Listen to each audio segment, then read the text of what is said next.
என் அன்பு குழந்தையே, உனக்கான நல்ல விஷயங்களை செய்து கொடுப்பதற்காகவே உன் தாயானவள் இன்று உன்னை தேடி வந்திருக்கின்றேன்.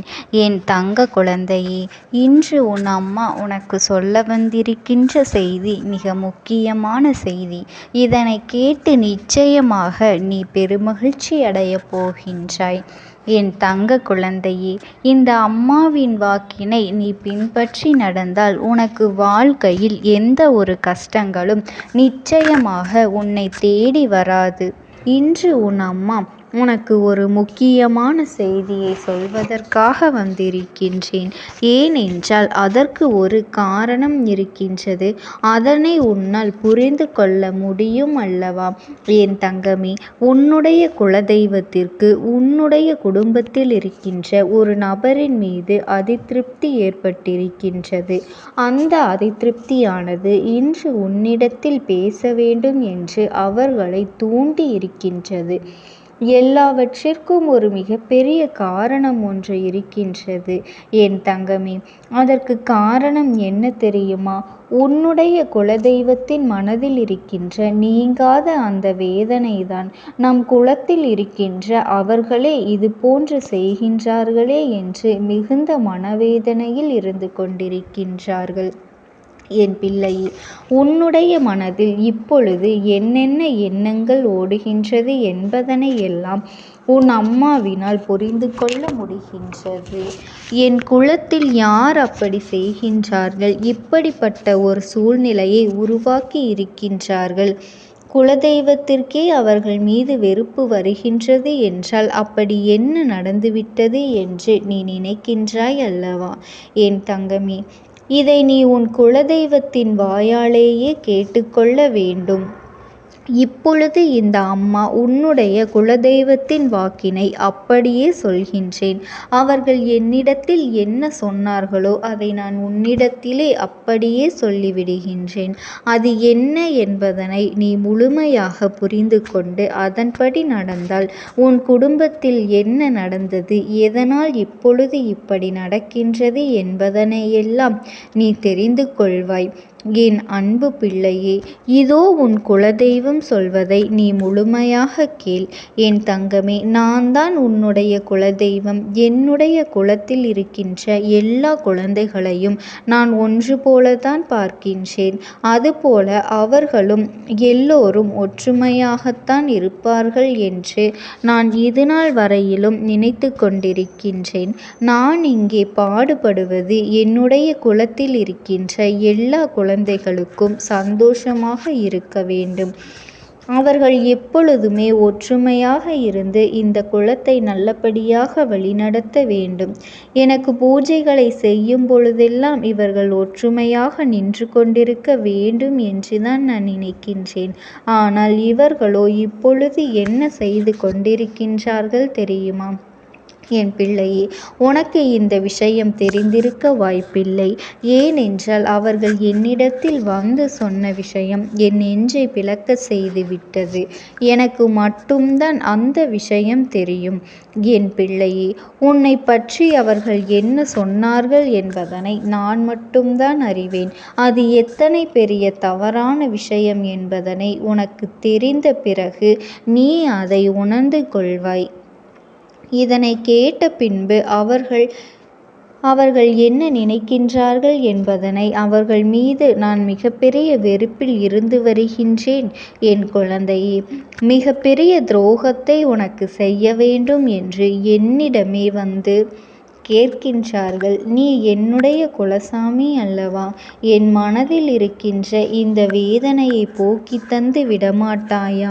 என் மனதை அவர்கள் வேதனைப்படுத்தி கொண்டிருக்கின்றார்கள். அதனால் அவர்களை எப்படியாவது ஒன்று செய்ய வேண்டும். அவர்கள் வாழ்க்கையிலிருந்து மீள முடியாத அளவிற்கு ஏதாவது ஒரு கஷ்டத்தை கொடுக்க வேண்டும் என்று என்னிடத்திலேயே வந்து கேட்கின்றார்கள். அப்படி யாருடைய மனதில் நீ வேதனையை ஏற்படுத்தி இருக்கின்றாய் என்று சற்று சிந்தித்து பார். அவர்கள் இன்று உன் வாழ்க்கையே இருக்கக்கூடாது என்றல்லவா நினைக்கின்றார்கள். நான் இங்கே ஒருவரின் ஒற்றுமைக்காகவும் பாடுபட்டு கொண்டிருக்கின்ற நேரத்தில் என் சன்னதியில் வந்து நின்று கொண்டு நீ வாழக்கூடாது என்று அவர்கள் சொன்ன வார்த்தை என் மனதை ரணமாக்கியது. நிஜமான உண்மை. என்னால் அதனை தாங்கிக் கொள்ள முடியவில்லை. என் பிள்ளையே, ஏன் இப்படி சொல்கின்றார்கள், என்ன பிரச்சனை என்று பார்க்கும் பொழுதுதான் எனக்கு புரிந்தது. ஏதோ சிறு மனசங்கடங்கள் இருக்கின்றது, பிரச்சனைகள் ஏற்பட்டு இருக்கின்றது. அம்மா உன்னிடத்தில் வந்து நீங்கள் ஒற்றுமையாக இருக்க வேண்டும் என்று சொல்கின்றேன். ஆனாலும் கேட்பதில்லை. உன் பக்கம் தவறு இருக்கின்றதா, அவர்கள் பக்கம் தவறு இருக்கின்றதா என்று நிச்சயமாக அறிந்து கொள்ள வேண்டியது என்னுடைய பொறுப்பு. தவறு இருப்பவர்கள் பக்கம் நின்று நிச்சயமாக நான் பேச மாட்டேன். யார் பக்கம் நியாயம் இருக்கின்றதோ அவர்களுக்குத்தான் நியாயத்தை வழங்க வேண்டியது என் கடமை. ஆனால் ஒரு பொழுதும் தவறு செய்தவர்களுக்கு தண்டனை வழங்குவது என்னுடைய வேலை கிடையாது. எனக்கு என்னுடைய குழந்தைகளின் மனதை சரி செய்து அவர்களை நல்வழிப்படுத்துவது மட்டும்தான் என்னுடைய வேலை.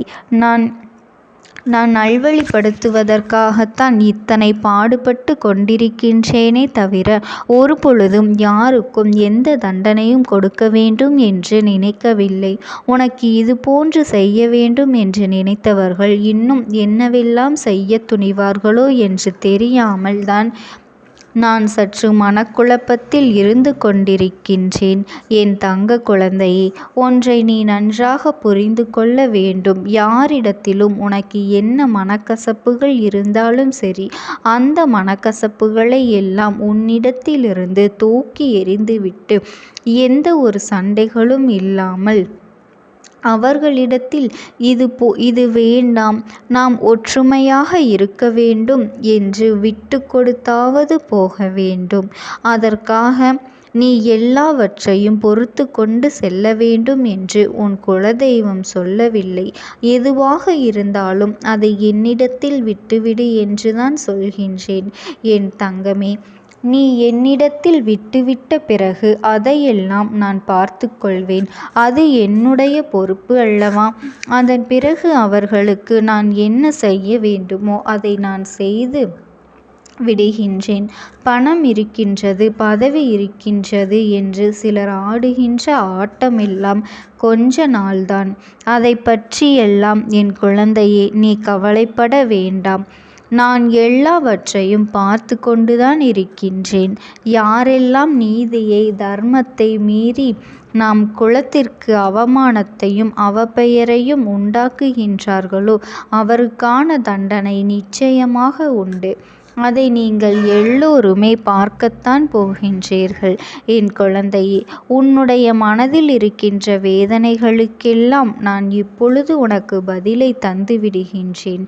இவர்கள் செய்ய நினைத்த விஷயம் உன் வாழ்க்கையை அழிக்க நினைத்த விஷயம்தான். இது எனக்கு மட்டுமே தெரிந்தது. நான் இப்பொழுது உன்னிடத்தில் சொல்லி இருக்கின்றேன். அதனால் நீ பயப்பட வேண்டாம். என்னிடம்தானே உனக்கு ஏதாவது ஆக வேண்டும் என்று வேண்டினார்கள்.